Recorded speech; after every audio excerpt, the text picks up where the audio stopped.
ماتمی تنظیم الحسن مصری شہر لاہور کے عالمی شہرت یافتہ نوحہ خان استاد آصف علی کا انتقال پرملال۔ مرحوم راوی روڈ لاہور میں ہزاروں سوگواروں کی موجودگی میں سپرد خاک۔ نماز جنازہ میں ملک بھر سے ماتمی عزاداروں اور نوحہ خانوں کی شرکت۔ تفصیل جانتے ہیں محمد عباس کاظمی کی اس رپورٹ میں۔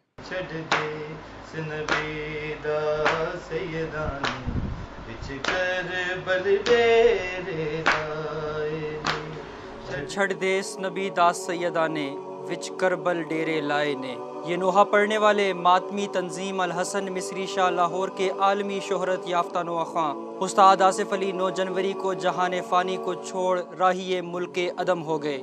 پاکستان بھر میں استاد آصف علی کی بنائی گئی طرزوں والے نوحے پڑھے جاتے تو عزاداروں کی آنکھیں اشکوں سے وضو کرنے لگتی اور ماتم و گریہ کی دلدوز صدائیں بلند ہونے لگتی۔ دنیا بھر میں ماتمی حلقوں میں استاد آصف علی کی رحلت کی خبر شدید رنج و غم کے ساتھ سنی گئی۔ مرحوم نوحہ خاں کو راوی روڈ لاہور میں ہزاروں سوگواروں کی موجودگی میں سپرد خاک کر دیا گیا۔ جنازے میں پاکستان بھر سے ماتمی عزاداروں اور نوحہ خانوں نے بھرپور شرکت کی۔ استاد آصف علی کی میت جب قبر میں اتاری گئی تو ان کے کمسن بچوں نے مرحوم استاد کی طرز میں نوحہ خانی کی تو فرط غم سے جنازے میں شریک ہر فرد کی آنکھیں اشکبار ہو گئیں۔ ابو تراب کے بیٹوں کے نوحہ خاں کا تراب میں لپٹا جسد ترابی یہ پیغام دے رہا تھا، پرچم حضرت عباس اٹھائے رکھنا، اپنی نسلوں کو عزادار بنائے رکھنا۔